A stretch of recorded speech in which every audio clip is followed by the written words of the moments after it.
আয়ানও ওকে বারণ করেছিল, কিন্তু ও গানের প্রতি এতটা ইন্টারেস্টেড হয়েছে যে ও আর নিজেকে কন্ট্রোল করতে পারেনি। চ্যাটিং করতে করতে একটা সময় তো ও ওর পায়ের ছবি তুলে গানকে দিয়ে দেয়। এখানে বোঝা যায় জিন আসলে গানের প্রতি কতটা উইক হয়ে গেছে। পরের দিন যখন জিন স্কুলে আসে তখন বাসুবা ওর সামনে এসে একটা হেল্প চায়। জিন বলে, আমি এখন ব্যস্ত আছি, তুমি বরং অন্য কোনো ফ্রেন্ড বা তুমি তোমার বয়ফ্রেন্ডের থেকে হেল্প নিতে পারো। বাসুবা বলে, আসলে গান অন্য কোনো একটা মেয়ের সাথে চ্যাটিং করছে, যার কারণে আমি ওর উপর রেগে আছি। এখানে বাসুবা এখনও জানে না যে ওর বয়ফ্রেন্ড আসলে জিনের সাথেই চ্যাটিং করছে।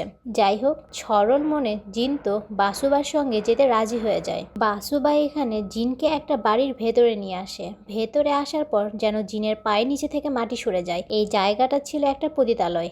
আসলে বাসুবা জিনকে এখানে বিক্রি করার জন্য নিয়ে এসছে। কিছু টাকার বিনিময়ে বাসুবা জিনকে সেখানে রেখে চলে যায়। জিন এখানে খুব বাজেভাবে ফেসে যায়, বাট ওর কাছে একটা ধারালো ছোট্ট চাকু ছিল। ও বের হওয়ার জন্য সেই চাকুটা দিয়ে ওর পাশে থাকা লোকটাকে আঘাত করে সেখান থেকে কোনো রকমে পালিয়ে আসে। পরের দিন স্কুলে জিন এসে বাসুবাকে খুব বাজেভাবে চিৎকার করে বলতে থাকে, তুমি আমাকে কেন ওখানে বিক্রি করে দিয়েছিলে? বাসুবা বলে, আমি যে তোমাকে ওখানে বিক্রি করে দিয়েছিলাম তার কোনো প্রমাণ আছে? ইয়ান এবং অর্ণ ওরা সব কিছু দেখলেও কিছুই বলতে পারে না, যার কারণে জিন সেখান থেকে আপসেট হয়ে চলে যায়। একটু পর দেখা যায় জিন মন খারাপ করে ওর মায়ের সাথে কথা বলছিল আর পুরো ব্যাপারটা খুলে বলে। ও বলে ও আর স্কুলে পড়তে চায় না, এখানকার মেয়েরাও আগের স্কুলের মতো ওকে অনেক বুলি করছে।